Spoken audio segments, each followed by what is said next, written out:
Энэ болохоор дасгалын тайлбар байна.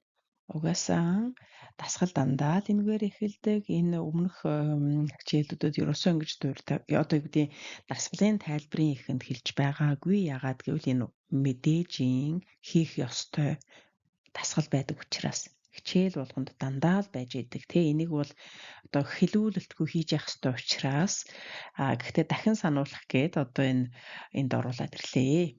За дараа нь энэ болохоор юм ердөө үг хэллэгнүүд байгаа.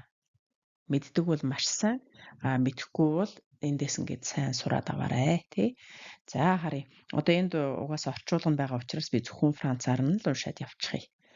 La rue, l'avenue, le boulevard, la place, le carrefour, le rond-point, le quartier, le centre-ville, la banlieue, la mairie, la poste, la banque, la pharmacie, l'hôpital, la gare, l'arrêt de bus, la station de métro, le supermarché, le marché, la boulangerie, la boucherie, l'école, le parc, le musée, la bibliothèque, le cinéma, l'église. За баримжаалах зүйлс гинэ. Тэр нь болохоор ийм доотлын нэг юм 10 юу байна л та. Үгүй нэ. За харъя. Энэ баримжаалах гэдэг нь болохоор энэ se repérer гэсэн үг байхгүй. Одоо чинь за талбай гэж байгаа. Сүхбаатарын талбайгаас урагшаа хойшоо баруун зүүн гэд баримжаалж байгаа. Тэрийг хэлж байгаа шүү. Тэгэхээр энэ баримжаалах гэдгийг францаар se repérer гэд нэр үгээр нь эргэх үйлгээр хэлж байна. Зүйлс гэдэгт нь болохоор элемент гэдэг нь élément гэж байна тий. За élément pour se repérer. Le feu rouge, le passage piéton, le trottoir, le pont, la route, le panneau, l'immeuble, la maison, l'entrée, la sortie. За одоо бид нар хүнээр зам заалгахдаа тэр хавьд нь одоо багцаа авчихаар юм юу байна? Хүнүүнүүд нь торхоор юм юу байна гэд асуухдаа il y a des éléments pour se repérer гэж асууж байгаа байхгүй юу тий.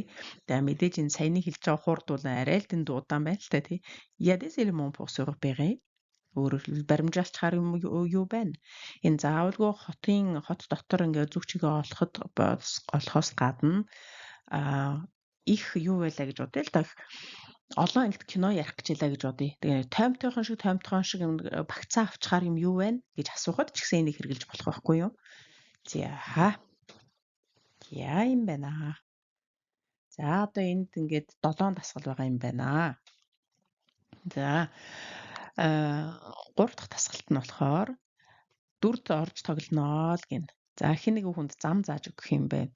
Энэ бином гэдэг нь болохоор хосоороо гэсэн үг л дээ. Тэгэхээр эхний хүн нь шуудан тамгын газар, сургууль гэх мэтчлэн юм хаашаа очих уу гэж гээд нөгөөхөнд замын зааж өгөх нь л дээ. Баруун түвшээ эрг чигээрээ яв гэд.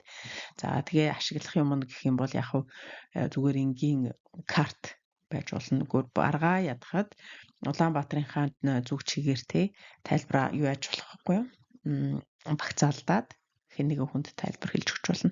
За дараа нь цээж чигэндээ. За тэгэхээр хэн нэгэн хүн нь энгийн одоо төрлөх жоохот зөвөр өөрөө одоо байгаа хотооч байсан яг тий.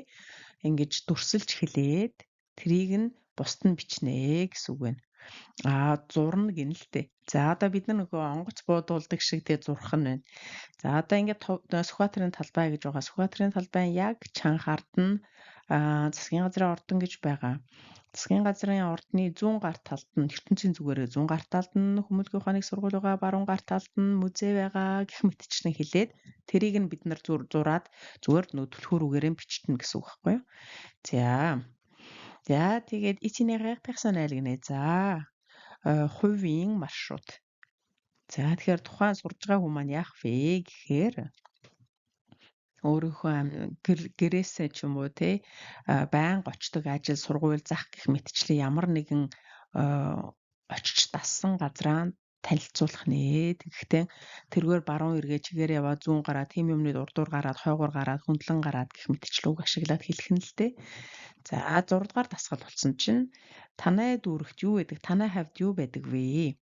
За энийг ашиглахдаа нөгөө il y a, c'est, elle est гэх мэтчлэн ашиглах нь байна. За тэгэхээр хэдхэн өгүүлбэрээр орчин суугаа газрынхаа хавцыг танилцуулах нь жишээлбэл манай хавьд татан нарийн бовны дэлгүүр байдаг. Тэр яг автобусны буудлын хажууд байдаг.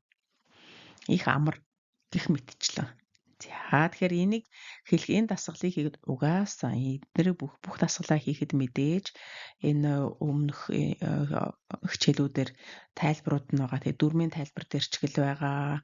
Харилцан ярианаас аач будаа идэж болно. Тэ за 7 дугаар дасгал гэсэн чинь хот дотор зөв чигээ олж одоо нөгөө тайван одоо итгэл төгс явах гинэ. За se rassurer гэдэг. За би ямар ч гэсэн төөрчөөгүй юм байна гэж өөртөө тийм итгэл үнэмшлийн төрүүлэх нь л дээ.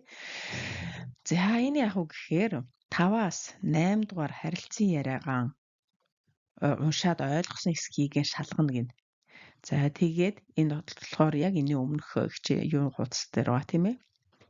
За тэгээ хот дотроо зүг чигээ олохтой холбоотой ийм харилцан яриа байгаа. За тэгээд эндээсээ хэлний төвшний одоо яг илэрхийлэх энэ хүндэтгэлийнх юм уу хар ярианых юм уу гэдгийг нь одоо харах нэ гэсэн.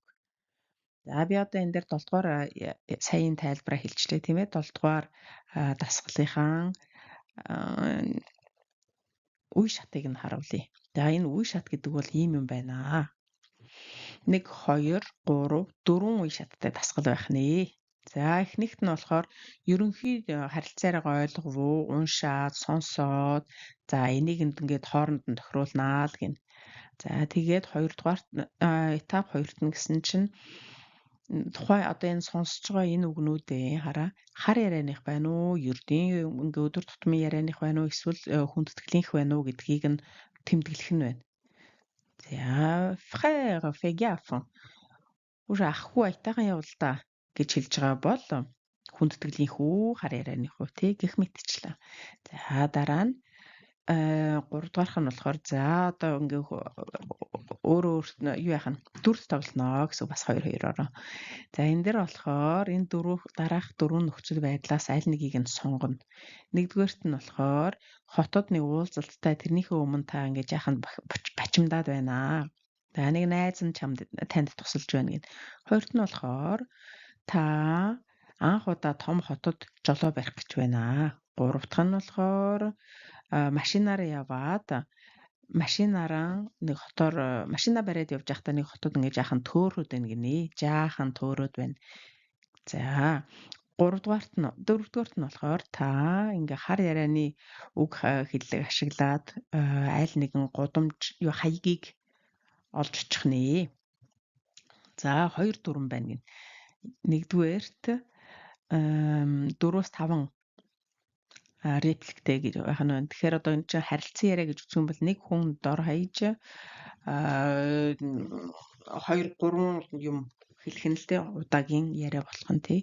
За тэгээд үндэ заавалгүй би жаахан бачимдаад ингээд сандарч явнаа. Эсвэл би тийм хайж байна. Чи тийм юмд суугаарай, болгоомжтой байгаарай. За зүгээр дээ гэх мэтчлэн энэ үг хэллэг заавал ашиглаарай л гэн шүү.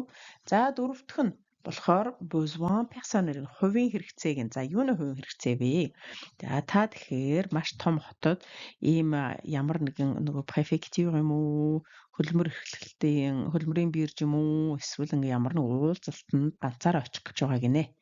За та хаашаа явж байгаа юм? Та яаж тийшээ очиж байгаа юм? Та төөрсөн үү, төөрөөгүй юу гэдгийг хэлээрэй. За ингээд 3-5 өгүүлбэрээр хэлээд яг өөрийнхөө бодит нөхцөл байдлыг болж өгвөл дүрслэхийг хичээгээрэй. За юм байна. За дургуйртай.